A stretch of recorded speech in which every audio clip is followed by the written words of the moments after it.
Glory to God. Hallelujah. Praise the Lord. So, let us pray muna. Manalangin muna tayo bago tayo dadako. Hallelujah. Dakilang Diyos, Ama naming banal, purihin ka sa umagang ito, Diyos. Minsan pa, samahan mo kami sa aming pagtatalakay ng mga salita mo, Ama. Dalangin ko, Lord God, na ma-absorb namin. Hallelujah. Kami ay mabusog sa umagang ito. Magkaroon kami ng panibagong pananaw. Magkaroon kami ng panibagong revelation ng mga salita mo, kalakasan, Panginoon. At dalangin ko, Lord God, mangusap ka sa aming mga puso, baguhin mo kami sa pamamagitan ng mga salita mo. Lord God, walang kabuluhan ang aming ginagawa, O Diyos, kung wala ang pagkilos ng iyong Espiritu sa aming kalagitnaan. Dalangin ko, Lord God, buksan mo, Panginoon, ang aming mga pag-unawa sa iyong mga salita, Lord, ang aming mga pandinig at paningin sa mga espiritual na bagay. Lord God, kumilos ka in Jesus' name. Amen. Amen. Palakpak sa Panginoon, mga kapatid. Palakpak para sa Diyos. Praise God. Hallelujah, hallelujah. Okay, you may be seated. Alam ka lang paupo.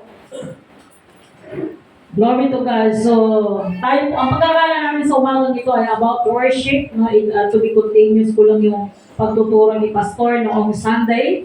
So, the word worship, mga kapatid, ito po ay napaka-broad meaning, no? Napakalawak ng meaning ng tinatawag na worship.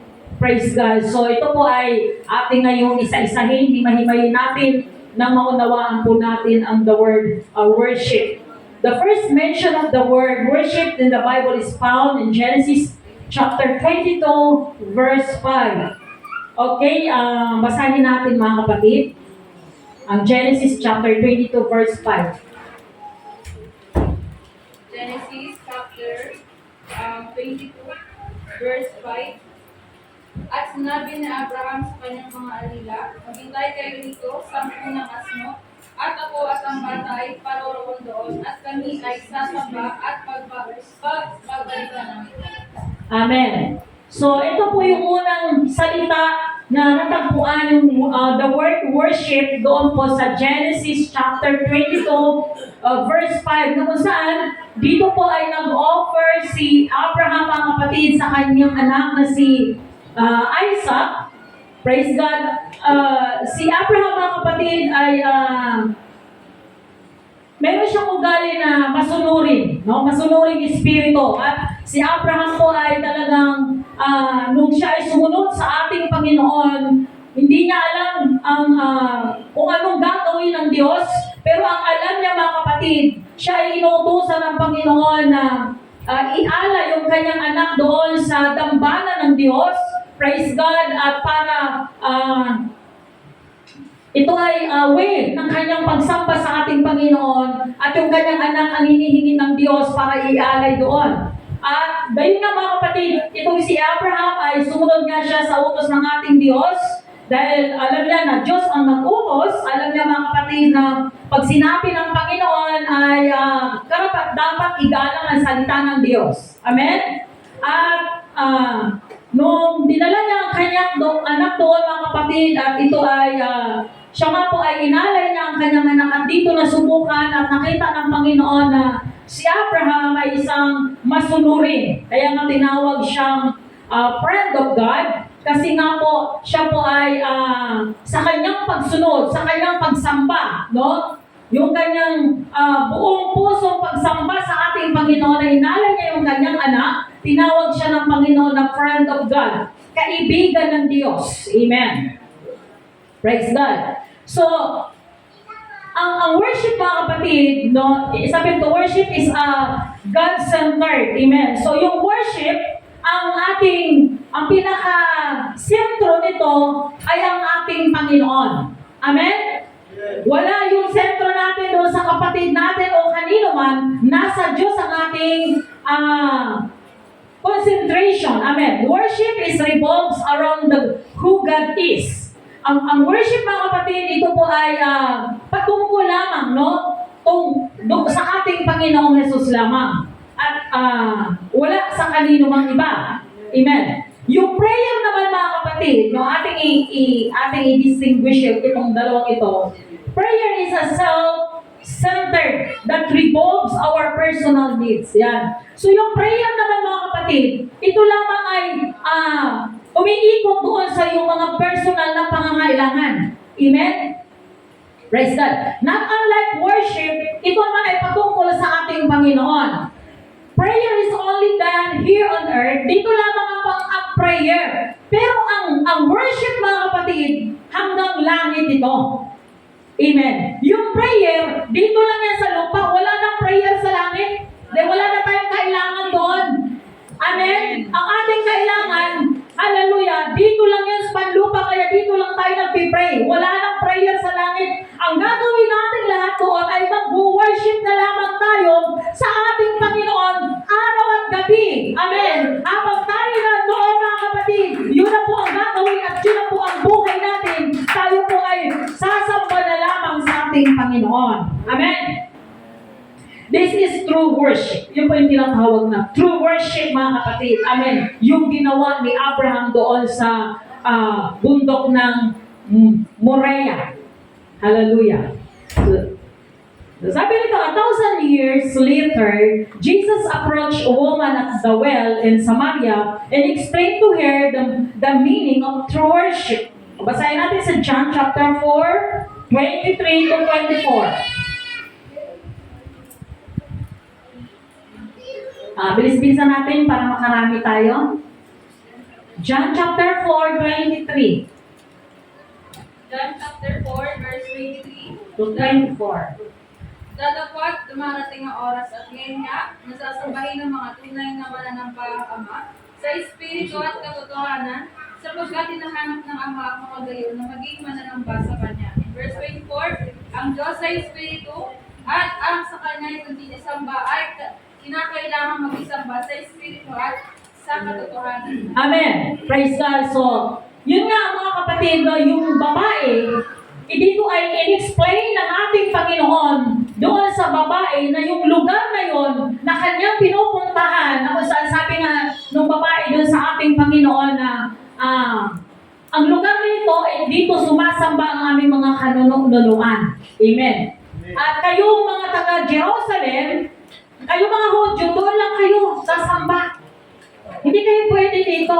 Kaya nga sabi ng Panginoon, pinaliwanag sa Kanya, darating ang panahon, pag-iintindihan ninyo na kahit sa lugar na ito, ay sasampahin ninyo ang Diyos. Saan? Sa Espiritu at katotohanan. Sabi dyan sa verse 24, ang Diyos naghahanap ng mga mananamba sa Espiritu at katotohanan. And now mga kapatid, tayo yun. Tayo po yung mga nahanap ng Diyos. Tayo po yung mga natagpuan ng Panginoon. Amen. Hinanap tayo ng Diyos para tayo ang magbibigay ng pagsamba sa ating Panginoon. Praise God. Kaya salamat sa Diyos mga kapatid dahil natagpuan tayo ng ating Panginoon. At bilang naman mga worshiper ng Diyos na tinawag at hinirang ng ating Panginoon, ibigay naman po natin yung best na paglilingkod natin sa ating Diyos. Yung pag wala ka nang ititira sa buhay mo, kundi all out, ibibigay natin lahat sa ating Panginoon. Amen. Because God is a spirit being, He must be worshipped in reality and sincerity in a spiritual way. The word worship in both Hebrews and Greek means to fall or bow down before God in homage. This can be taken both literally and figuratively, but it speaks of one's attitude more than anything else. If we bow before Him but did not surrender our will. Amen. So ito mga kapatid, hallelujah. So dapat may sincerity, amen, yung ating pagsamba sa Panginoon mga kapatid, ay may sinceridad. Walang halong biro ito. Hindi tayo nag-joke dito mga kapatid. Sabi ng Bible, ang Diyos ay hindi nagbibiro. Ang oo ay oo, ang hindi ay hindi. Amen. Pag sinabi, samba-samba tayong lahat, huwag natin haluan ng mga pagbibiro mga kapatid. Huwag natin samahan ng mga pagkakawanan. Amen. Concentrate tayo. Dahil ito po yung tinatawag na papasok tayo sa spirit world. Amen? Papasok tayo sa spirit world mga kapatid. Tayo ay sasamba. Hallelujah. Ito ay, kaya nga habang tayo sumasamba, nararamdaman na natin na parang pag ang langit na yung ating kinalalagyan. Kasi bakit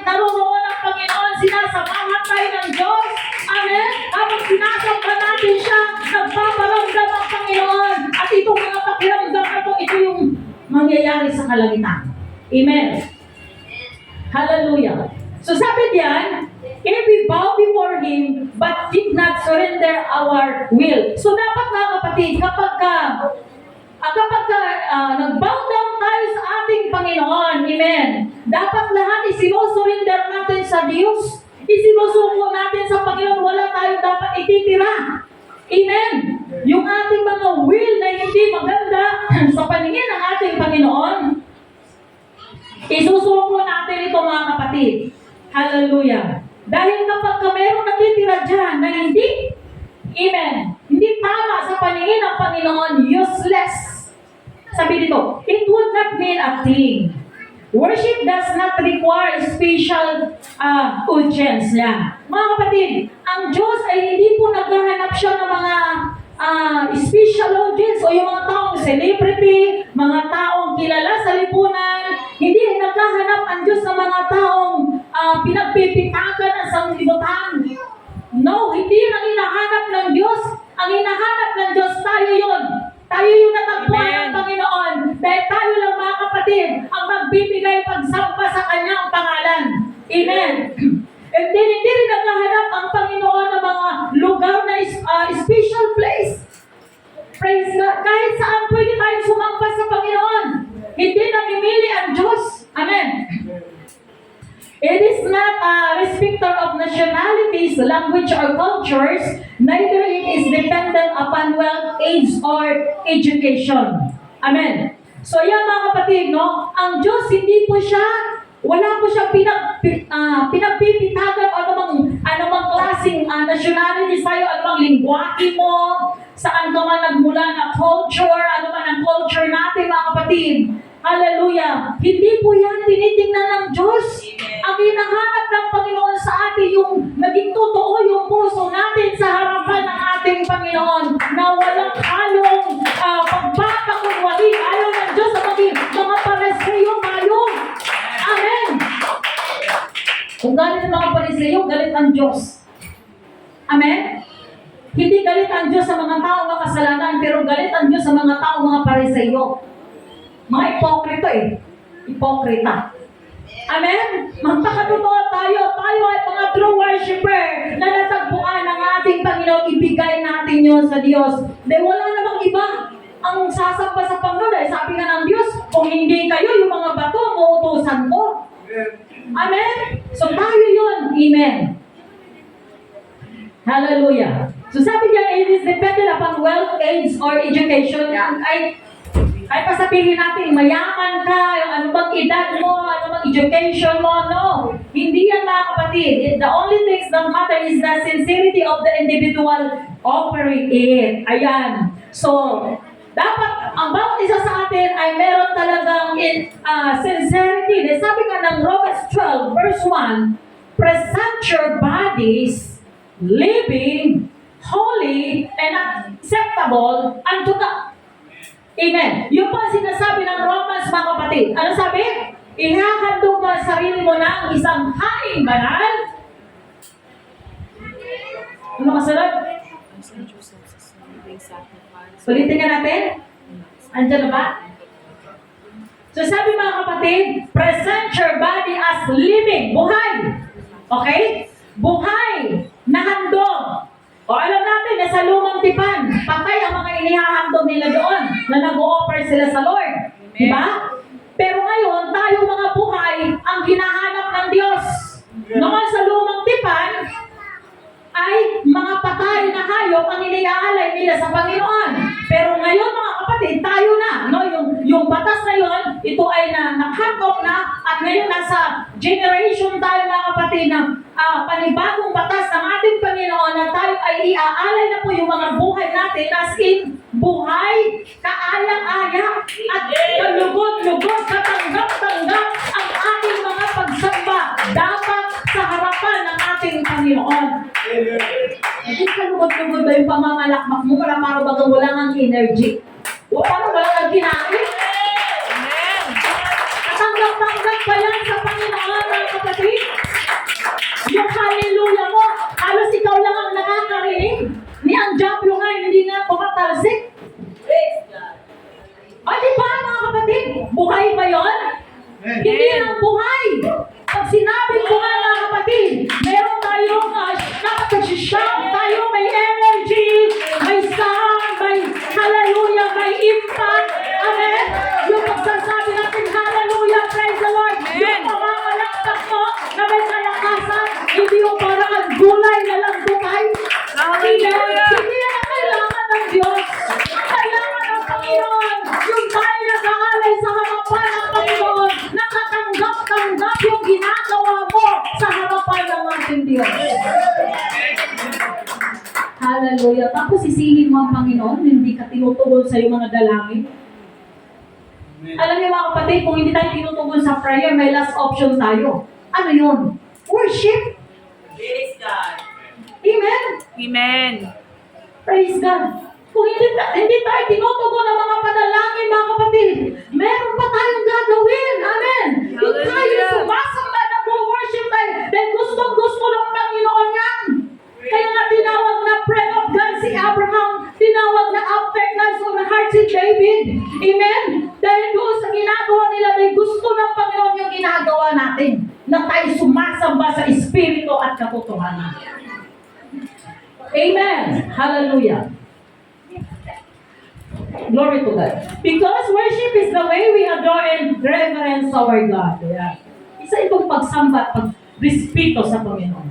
In the Lord's Prayer, Jesus instructed us to pray in this fashion. Hallelujah. Father which art in heaven, hallowed be thy name. Thy word hallow means to make holy or purify. Amen. So sabi niya sa Matthew chapter 6 verse 9, make holy or yung sinasabi mga kapatid na hallowed be thy name, ito po yung to make holy or purify. Yun po ang ibig sabihin nito. Na sabi nga diyan, ang Diyos, hindi naman niya ang Diyos dati ng holy eh. Amen? Dati ng purify ang Diyos. Tayo lang mga kapatid ang kailangan magpapalinis, magpapapurify. Amen? Kaya nga tayo yung sasamba sa Panginoon dahil hindi nga tayo purify ang Diyos lamang. Amen? Praise God. Hallelujah. He can make His holy or purify Him. We cannot accept in our minds or attitudes. When we first came to God, it was our attitude that had to change. What He thought about God changed, and we began to recognize Him for what He has always been. We see Him now as the angelic host have seen through the ages, King of kings and Lord of lords, the first and the last, the Lord God Almighty, the Rose of Sharon, the Lily of the Valley, the bright and morning star, the Savior, the Redeemer, and the Son coming King. Worship, adores, and honor God for all that He is to us. All that He is to us depends upon our attitude. Our attitude are how we really think. Let us examine three attitudes that our depends on us. Ayan mga kapatid. Praise God. Hallelujah. So, tinawag siya ang ating Panginoon, ang mga angels. Ano ba yan? So, ang mga angels mga kapatid, praise God, sila ay sumasamba talaga sa ating Panginoon araw at gabi. Amen? Yun na talaga ang buhay nila, yun na talaga ang trabaho nila mga kapatid. At pinupuri nila ang Diyos, sinasabi nila, King of Kings, Lord of Lords, the first and the last, the Lord God Almighty, the Rose of the Sharon, the Lily. Grabe yung binabanggit nila, wino-worship nila ang ating Panginoon. Amen? Yun na po yung trabaho ng mga angels mga kapatid. So dapat, tayo din, dapat ganito ang magiging attitude din natin sa katulad ng mga anghel na tayo rin ay sumasamba araw at gabi. Amen? Dapat ganoon din ang ating maging attitude sa harapan ng ating Panginoon. Number one mga kapatid, our attitude toward God. When we worship, there must be an object of worship. Yeah? Kung tayo ay sasamba sa Panginoon, dapat alam mo yung purpose mo or layunin mo. Bakit ka ba sumasamba? Alamin natin yung mga kapatid. Amen? The object of our worship is God. Sa Deuteronomy 6 verse 5. Tingnan natin.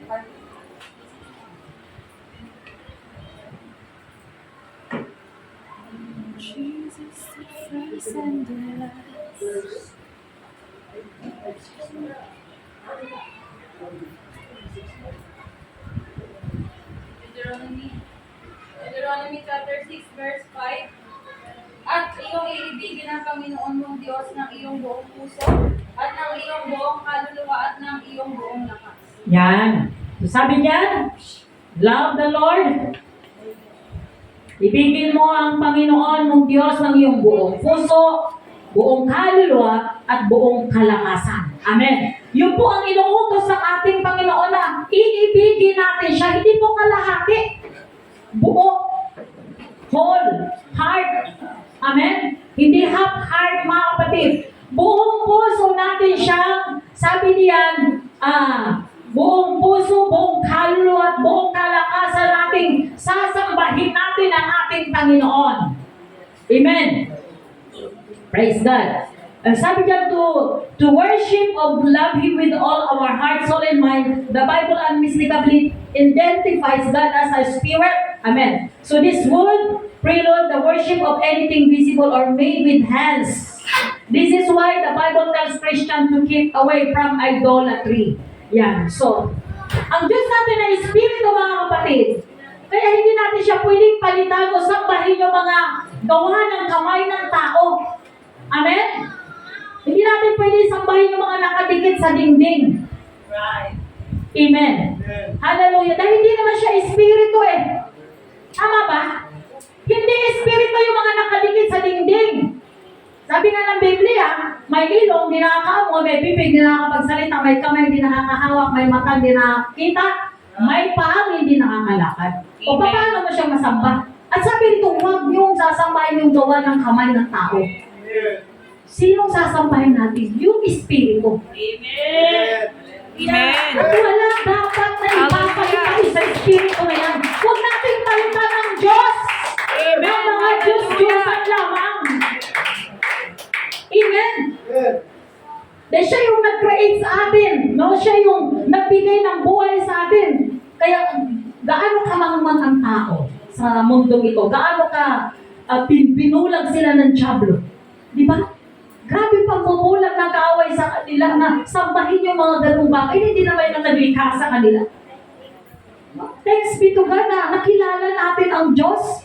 Namulat tayo sa katotohanan na sila ngayon hanggang ngayon sumasamba pa rin doon. Pero tayo hindi na.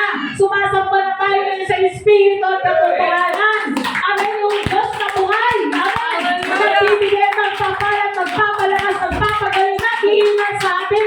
Siya lang ang dapat tumanggap ng Amen. pagsamba. Praise the Lord. Hallelujah. Glory to God. Okay, number 1, our attitude toward God. Saan ba tayo? Ayun na pala yun. So, basahin natin ang 1 John 5:21.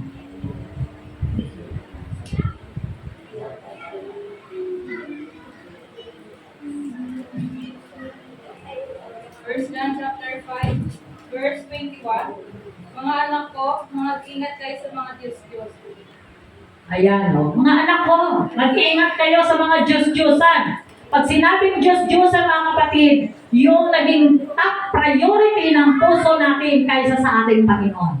That is Diyos-Diyosan, hindi lang yung mga nakadingit sa dingding. Yung sino yung priority ng puso mo, Diyos-Diyosan ang tawag diyan. Okay, sa Exodus chapter 20, 3 and 5.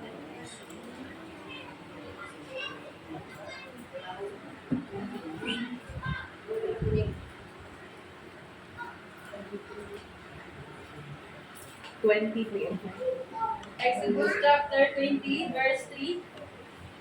Huwag kang magkakaroon ng ibang mga Diyos sa harap ko. Verse 4, huwag kang gagawa para sa iyo ng mga larawang inanyuan, o ng kawangis man na anumang anyong nasa itaas sa langit, o ng nasa ibaba sa lupa, o ng nasa tubig sa ilalim ng lupa. In verse 5, huwag mong uyukuran sila o paglingkuran man sila, sapagkat ako ang Panginoon mong Diyos, ay Diyos na magpalipugbuin, na aking dinadalaw ang katampalasanan ng mga magulang sa mga anak, hanggang sa ikatlo at ikaapat na salinlain ng mga napupuot sa akin. Ayan. So yan talaga mga kapatid, pinagbabawal ng Diyos. Amen? Na huwag tayong sasamba.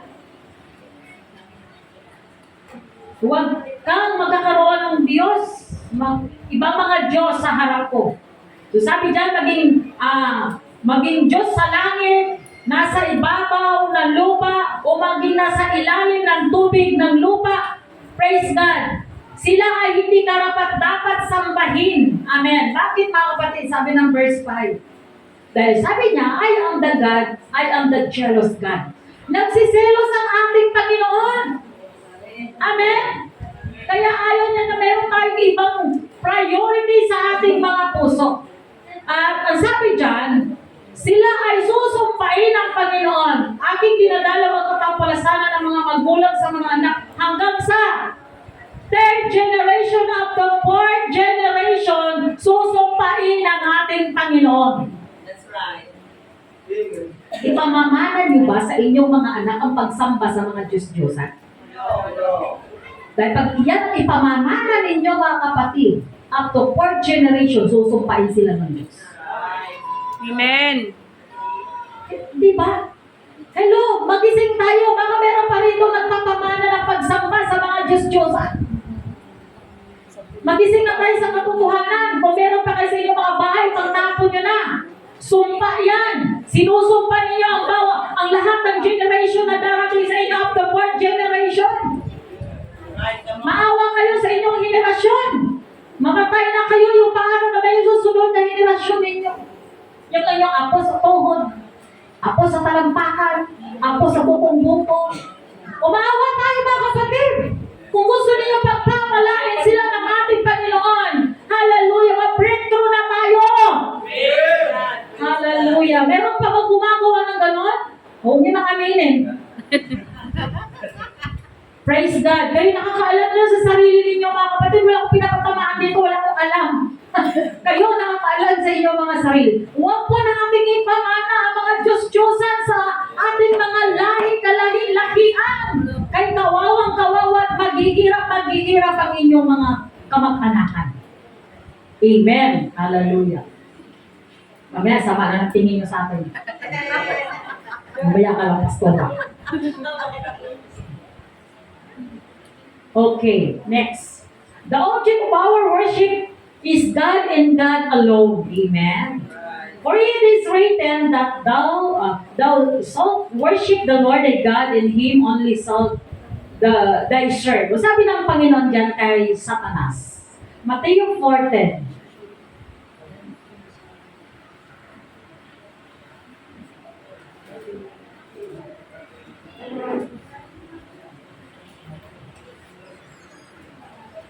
Matthew chapter 4, verse 10. Nang magkagayay, sinabi sa kanya ni Jesus, "Sumayo ka, Satanas, sapagkat nasusulat, sa Panginoon mong Diyos sasamba ka, at siya lamang ang iyong paglilingkuran." Amen. Maliwanag ang sinasabi ng Diyos kay Satanas. Bakit? Kasi gusto ni Satanas ang Panginoon na sumamba sa kanya. Baliktad. Amen. Sabi ng Panginoon, Satanas, humayo ka. Wala kang ibang sasambahin. Kundi ang Panginoon mong Diyos lamang ang iyong paglilingkuran at sasambahin sa iyo. Amen. Hallelujah. Sa buhay natin, wala tayong ibang sasambahin. Tatandaan lagi natin yan. Hallelujah, kundi ang Panginoon lamang. Huwag na huwag kayong magbabackslide. At pag nag-backslide kayo, sasambahin nyo na yung mga Diyos-Diyosan sa sanglibutan. Kawawang nila lang tayo. Buti pa, hindi ka na lang isinilang. Amen? Kasi impyerno lang din naman ang ating kahahalipaman. Huwag na huwag kayong mag-backslide. Amen! Hallelujah. Dahil pag nag-backslide kayo, pupunterehin nyo, alam nyo na, mamahalin nyo si Satanas. Mamahalin natin ang sanglibutan. Kaya huwag na huwag tayong tatalikod sa Panginoon. Amen. Lahat tayo ay may mga pinagdadaanan sa buhay. Lahat tayo may mga rough road ng buhay. Amen. Na pinagdadaanan. At hindi yan ang dahilan para hindi tayo magsamba sa Panginoon. Hindi ito ang dahilan na hindi tayo magpapatuloy sa Diyos. Hallelujah. Hindi ito ang dahilan mga kapatid para lumayo tayo sa presensya ng ating Panginoon. No! Sabihin natin kay buhay ko. Amen. Hallelujah. Wala kang ibang sasampahin kundi ang aking Diyos lamang. Amen. Amen. Hallelujah.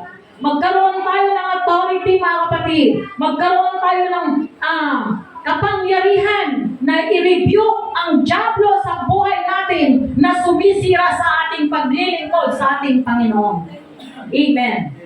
Okay, maraming mga versikulo dito. Deuteronomy 26 verse 10.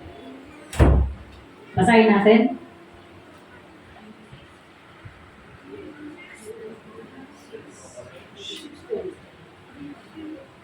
Deuteronomy chapter 26 verse 10. At ngayon narito aking dala ang mga una sa bunga ng lupa na ibinigay mo sa akin, O Panginoon, at iyong ilapag sa harapan ng Panginoon mong Diyos at sasamba ka sa harap ng Panginoon mo. Ito yung mga first fruit. Sino nagbibigay ng first fruit dito? Sino nakaranas na nagbigay ng first fruit? Taas ang kamay. Honest to goodness tayo. Amen. O, isa lang. Raise it. Pero grabe yung balik sa'yo. Yes. Million? Over. Over million. 2 million, 3 million. Na-experience niya yun. Kasi nagbigay siya ng first fruit. So dito, hindi man tayo nagtatanim. Ano?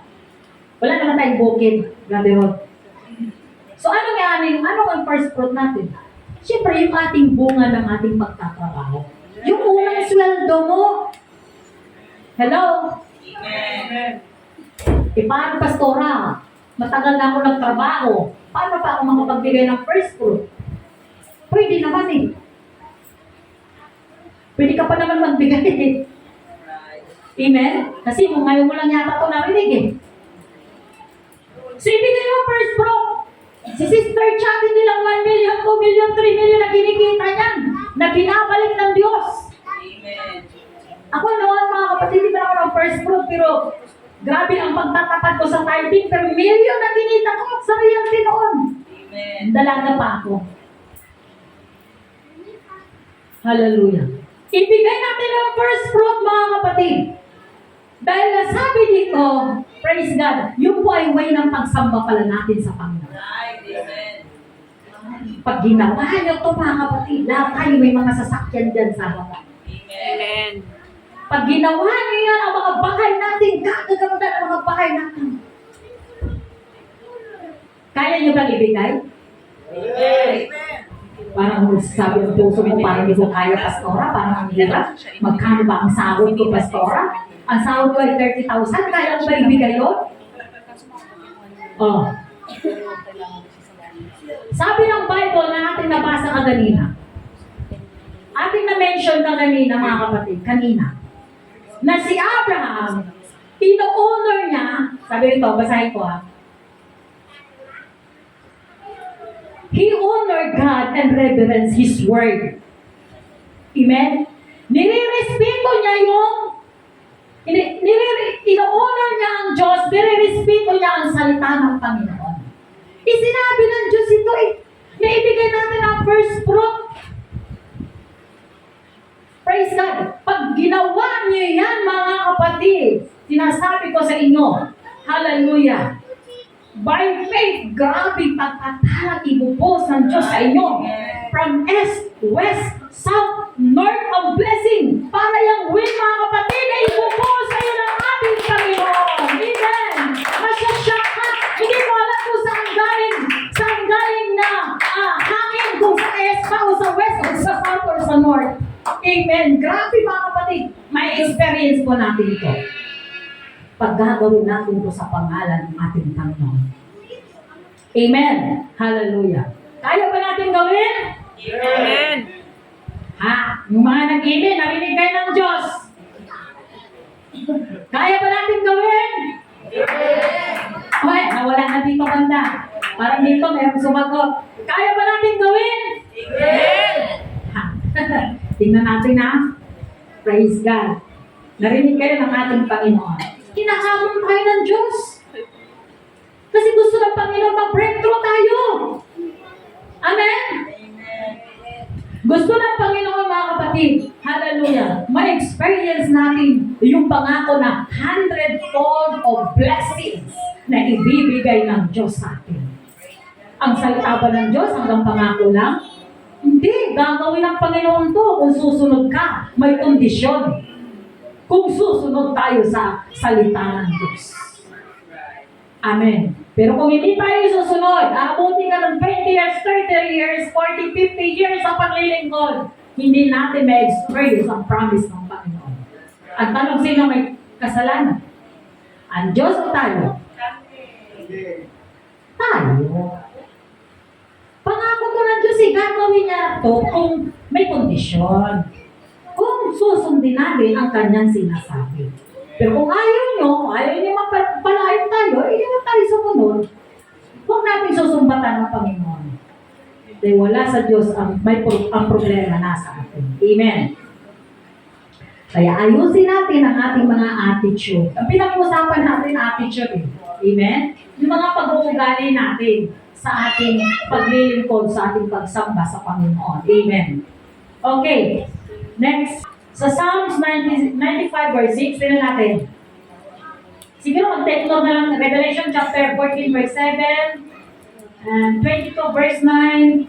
Okay, basahin natin itong Psalms 95 verse 6. Psalms chapter 95 verse 6. O magsibarito kayo, tayo'y magsisamba at magsiyukod, tayo'y magsilood sa harap ng Panginoon na may lalang sa atin. So, ini-invite tayo ng Diyos, mga kapatid. Come, let us worship and bow down, let us kneel before the Lord, our Maker. Amen. So, ini-invite tayo talaga ng Panginoon, mga kapatid, na tayo ay mag-worship and bow down. Ano ba yung bow down, mga kapatid? Naka-standing o nakayuko? Di ba yung mga Muslim, bow down ang ginagawa nila, di ba? Tama ba? O bow down niya, di ba? Nagpa-bow down. So, yun ang ginagawa dito, di ba? Tayo kapag nag-altar call, nagpa-bow down tayo. O kahit sa panahon na tayo nag-worship sa Panginoon, nasa sayo yung mga kapatid, no? Kung gusto mo mag-kneel down, mag-bow down, gawin natin yun. No? Yun yung way mo para sa pagsamba mo sa ating Panginoon. Wala sa yung mag-correct dito, wala sa yung tawag nito? Wala sa yung magtatapik, no? O magbabawal. Amen. Kundi, nasa sayo yung kung susundin natin ang salita ng Panginoon na ating pinag-aaralan ngayon. Amen. Dahil wala naman sa ating papansindihan, dahil ito na po yung inuutos ng Panginoon na tayo po ay mag-kneel and bow down sa harapan ng ating Panginoon. Amen. When people worship and serve the Creator rather than the Creator, amen, their hearts became fearfully darkened and their lives became exceedingly corrupt. Ito yung mga tao, mga kapatid, na yung mga sumasamba instead na sila isasamba sa Creator, baliktad na. At ang mga taong ito, mga kapatid, sabi rito, sila po ay yung ang kanilang buhay, ang kanilang puso ay magiging sobrang sama sa harapan ng ating Panginoon. Amen. Number 2, ay na letter B. Our attitude toward men. Yan, dito tayo sa tao. Ano ba yung pag-uugali natin? Because man is made in the image of God, it is impossible to worship God and ignore or mistreat our fellow men and brethren in Christ. Ayan. Amen. So, paano natin masasabi, mga kapatid, na imposible na ating i-worship ang Panginoon pero hindi naman maganda ang trato mo sa iyong kapatid? Amen? Hindi naman maganda ang trato natin sa ating kapatid. Paano mo masasabing ikaw ay sumasamba sa Diyos? Matthew 25 verse 14. Sapagkat tulad sa isang tao na namparoon sa ibang lupain, ay tinawag ang kanyang sariling mga alipin at ipinamahala sa kanila ang kanyang mga pag-aaral. Amen. Hallelujah. So, ito po ay, tayo po ay pinamamahalaan ng ating Panginoon. No? Ito po ay nakikita dito ng Diyos yung ating mga pag-uugali. Kung ito ba ay ayos sa harapan ng ating Panginoon. Again, Jesus says, "But this is shall be men know ye are the disciples if ye have loved one to another." Sa John chapter 13 verse 35, so 1 John 4:20 to 21 says, "If a man say, I love God, and hateth his brother, he is a liar." Our true love worship toward God demands that we have the right attitude toward our brethren. If there is some conflict between you and your brother, resolve it before you worship God. Amen. Praise God. Hallelujah. Paano mo masasabing mahal mo ang Diyos? Iniibig mo ang Diyos kung hindi mo naman kayang mahalin ang kapwa mo. Isa tayong sinungaling. Amen? Before ka po, sabi dito, bago tayo mag-aalay ng pagsamba sa Diyos, iwanan mo muna yung pagsamba mo. Puntahan mo muna yung kapatid mo at ikaw ay makipag-reconcile. Humingi mo na tayo ng tawad. Paano pasura kung siya may kasalanan?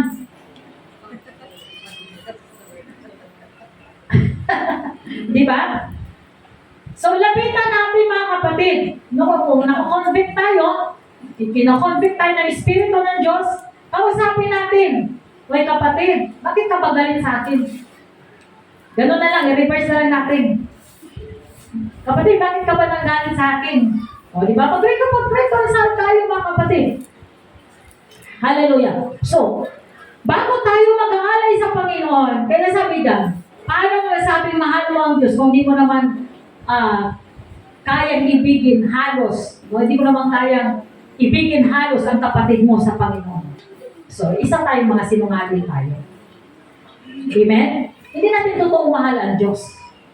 Kasi mismo sabi nga ng Bible, mahalin mo ang kapwa mo na gaya ng iyong sarili.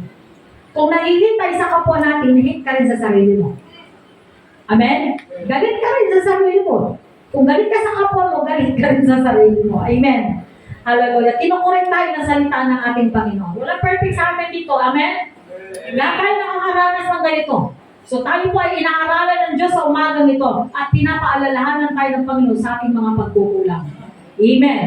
So dapat ayusin natin yung ating mga attitude toward men bago tayo mag-aalay ng mga pag-aalay sa harapan ng ating Panginoon na mga pagsamba. Sa Matthew chapter 5, 23 to 24. Matthew chapter 5 verse 23. Ito na ang tanong natin. Kaya't kung inihahandog mo ang iyong kain sa dambana, at do'y maaalala mo na ang iyong kapatid ay mayroong anumang laban sa iyo. Verse 24, iwan mo roon sa harap ng dambana ang kain mo at ipaon ka ng iyong lakad. Makipagkasundo ka muna sa iyong kapatid at kung magkagayon ay magbalik ka at ihandog mo ang iyong kain. Yan. So, yun na nga yung natin nabanggit kanina mga kapatid, no? Ay, praise God. Yun na po yung magkaroon tayo ng reconciliation sa atin. Basahin natin para dito sa John 13 verse 35. Lumagpas ako. John 13:35. John chapter 13 verse 35. Sa ganito ay mga kikilala ng lahat ng mga tao na kayo ay aking mga alagad kung kayo ay may pag-ibig sa isa't isa. Yan. Kaya nga naman, di ba, lahat tayo dito nag-away-away. Tapos nakita ng tagalabas, taga-sanglibutan. Paano natin nga, paano nila makikilala na tayo ay nasa Diyos? Kung tayo mismo dito sa loob ay nag-aaway, magulo, walang kaayusan, paano makilala ang Diyos sa buhay natin? Amen? Na tayo ay mga alagad ng Panginoon. Hindi po nila ma-appreciate yung ating pagiging Pentecostal. Amen?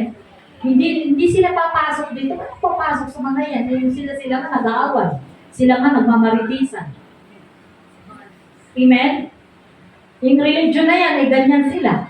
O di syempre, aatras yung tao. Hindi na sila makakalapit sa ating Panginoon. Gawa natin. Amen? Ako meron ako narinig dito isang kapatiran. Hindi ko i-mention pangalan niya. Na Pinapakita niya na kahit yung asawa niya ay medyo mahina sa pananampalataya, hindi niya pinaparinig yung mga negatibo. Kasi mahina na nga, pero paparinggan mo pa. Siyempre, di ba? Lalo yung lalayo sa Panginoon. Amen. Praise God. So, no, ingat talaga tayo dahil ang mata ng unbeliever, ang mata ng mga taga-sanglibutan, ang tainga nila ay nasa atin at ang mata nila. Nakatingin, naka-observe sa atin, nakikinig sa atin kung anong mabuting bagay na meron tayo dito sa loob. Praise God. Pero kung nakakarinig sila ng mga negatibo, may nakikita silang negatibo, aba hindi yan sila lalapit sa Panginoon. Accountable natin yan sa harapan ng Diyos. Mananagot at mananagot po tayo sa harapan ng Panginoon. Dahil sa ating mga attitude.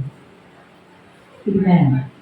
Dahil sa ating mga ugaling hindi maganda, hindi tayo mga true worshiper sa harapan ng Panginoon. Mga peke tayo, mga ipokrita tayo, mga pariseyo tayo. Amen. So ayaw ng Panginoon na ganito ang ating mga pag-uugali. Hallelujah. Praise God. Okay, dito tayo. Our attitude towards circumstances. Yan, ugali naman natin pagdating sa mga circumstances o mga problema, no? Since we have discovered that worship begins with a correct attitude, we will be able to worship God continually. We can worship at home, on the job, at the school, in the market, everywhere. We should confirm our allegiance to God when things are going wrong, or for us as well as when things are going good, in times of sorrow as well as in times of rejoicing. Saya. Kahit saan tayo naroon, mga kapatid, pwede tayo, amen, na magpuri, magsumamba sa ating Panginoon. Kahit nasa bahay ka, nasa trabaho ka, pwede natin purihin ng Diyos. Paano ka kaya magpuri na sa trabaho ka? Pwede ka naman pumunta sa isang sulok eh. Di ba? Dalangin ka, worship ka sa Panginoon. CR, punta ka CR. Di ba mga kapatid? Wala tayong idadahilan sa Panginoon na hindi natin siya pwedeng sambahin. Amen. Pagsambahan ka, o sige ka, lalaba ka, naglilinis ka, nagluluto ka, worship ka sa Panginoon. Ang bibig mo, sige puri sa Panginoon, gawin katawan mo, sige trabaho. Amen. Eh, hindi ka makakaranas ng boring. Hindi ka magiging boring mo. Hindi ka tutupakin. Yan. Kasi nagpupuri tayo sa Panginoon ng ating labi. Yung mga demonyo nasa palibot mo, lalayas yan sa'yo. Darating yung espiritu ng manggagalit sa'yo. Iinisin ka. Habang ikaw ay nagtatrabaho, kahit sa loob ng bahay, gagamitin ngayon yung ating mga kasambahay para inisin tayo. Repeatin na natin. Hindi man marinig yan sa bibig natin, puso natin nagre-review. Amen? Amen. O kaya harapan-harapan, reviewin mo na ang tumalsik. In Jesus' name. O, diba? Masashock yun eh. Kagano yun. Gugulat yun. Hindi niya alam, pinapatalsik mo yung espiritu nasa loob niya. O. Hindi niya alam yun. O doon na alam niya, natauhan siya. Natauhan siya. Tumalsik yung espiritong ginagamit siya eh, ng diablo para tayo inisin, galitin. Amen? O kahit sa mga katrabaho ninyo, gagamitin ng demonyo yan para, di ba, siraan ka, kung ano ang ginagawang negatibo para ikaw ay magalit at tayo ay maisahan ng diablo. Amen? Amen. And then sa school, yung istorya ni Sister Macer, di ba? Ginamit ng diablo yun para ikaw ay galitin at inisin. No? Para yung glory ng Panginoon ay mawala sa iyo. Pero hindi yun ang magiging rason, mga kapatid. Dahilan para hindi tayo makapagpatuloy, hallelujah, na sumamba sa Panginoon, may pakilala natin ang Diyos ay nakita, pabuti sa amin, ang Diyos ay dakila sa lahat ng panahon ng buhay natin. Amen. Example, in the market. No? Saan ka na? Nandun ka sa market. Praise God. Pwede natin, or everywhere, kahit saan tayo naroon, kahit saan tayo, sabi natin kanina dun sa ating, na-mention na wala tayong lugar, walang lugar na pinipili ang Diyos. Amen. Kahit saan tayo, tinatanggap ng Panginoon ang pag-aalay ng pagsamba mo. Amen. Praise God. Ibigay natin yan at ang Diyos laging nakahandang tumanggap sa ating mga pagsamba sa Panginoon. We should confirm our allegiance unto tayo. Are going wrong for as well as when things are going good in times of sorrow as well as in the times of rejoicing. Amen. So ito mga kapatid, hallelujah. Kahit po tayo ay in good times and bad times ang buhay natin, kaya po natin mag-rejoice. Kaya natin magpuri. Kaya natin sumumba sa harapan ng ating Panginoon. Amen. Kaya niyo bang sumamba na may problema kayo? Yung tila bagang pinitpit ka ng langit at ng lupa. Ginawa kang palaman. Ano yung kay Sharon Colita? Pasan ko ang daigdig. Yeah. Kaya niyo kaya magpurin ganun mga kapatid? Pasan-pasan natin ang daigdig sa buhay natin. Ewan ko lang. Baka dumating sa inyo, hindi natin kayanin, no? Praise God. So, sa tulong ng Panginoon gagawin natin. Sa tulong ng Panginoon gagawin natin, mga kapatid. Amen. Immediately after Job and received word of the loss of most of his possession and all of his children, The Bible says that he fell down on the ground and worshipped and said, "The Lord gave, and the Lord hath taken away. Blessed be the name of the Lord." Si Job, Lord. Na si Job, mga kapatid, no, naranasan niya na yung problema na kanyang na-experience sa kanyang buhay. Basahin natin sa Job chapter 1, 13 to 21. Yung sinabi niya dyan, basahin natin para hindi natin i-explain. Job chapter 1, 13 to 21. Job chapter 1 verse 13. At nangyari isang araw na ang kanyang mga anak na lalaki at babae ay nagsisikain at nagsisiinom ng alak sa bahay ng kanilang kapatid na panganay. Na dumating ang isang sugo kay Job at nagsabi, ang mga baka ay nagsisipag-araro at ang mga asno ay nagsisisabsab sa siping nila. Verse 16, at dinaluwang ng mga sabeyo at pinagdadala, kanilang pinatay ng talig ng tabak ang mga bataan at ako lamang ang namatanang mag-isa upang magsaysay sa iyo. Samantalang siya ay nagsasalita pa, ay dumating naman ng iba at nagsabi, ang apoy ng Diyos ay nalaglag mula sa langit at sinunog ang mga tupa at ang mga bataan at pinagsupok at ako lamang ang nakatanang mag-isa upang magsaysay sa iyo. Samantalang siya ay nagsasalita pa, ay dumating naman ng iba at nagsabi, ang mga Kaldeo ay nagtatlong pulutong at dumaluhang sa mga kamelyo at pinagdadala, at pinatay ng talim ng tabak ang mga bataan, at ako lamang ang nakatanang mag-isa upang magsaysay sa iyo. Samantalang siya ay nagsasalita pa, ay dumating naman ng iba at nagsabi, ang iyong mga anak na lalaki at babae ay nagsisikain at nagsisiinom ng alak sa bahay ng kanilang kapatid na panganay. At narito, dumating ang malakas na hangin na mula sa ilap at dinampas ang apat na sulok ng bahay at umagpak sa mga binata at sila ay nangamatay. At ako lamang ang nakatanang mag-isa upang magsaysay sa iyo. Verse 20, nang magkagayoy, bumangon si Job at tinabak ang kanyang balabal at pinakita ng kanyang ulo at nagpatira pa sa lupa at sumamba.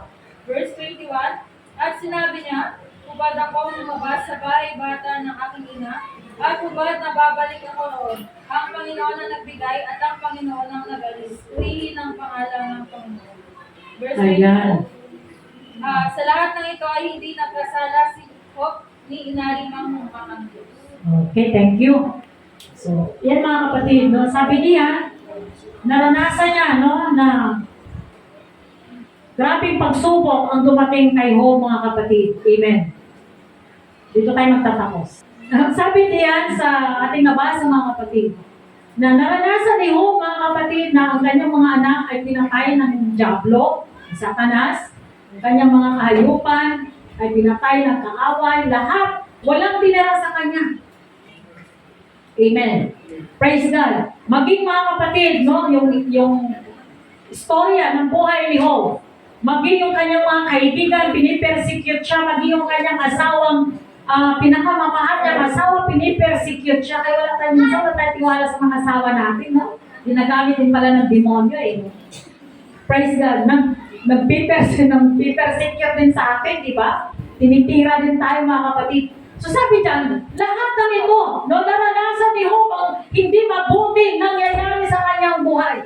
Pero ano sabi niya? Hubad akong niluwas sa mundong ito, hubad din akong babalik sa Panginoon, purihin ang Diyos.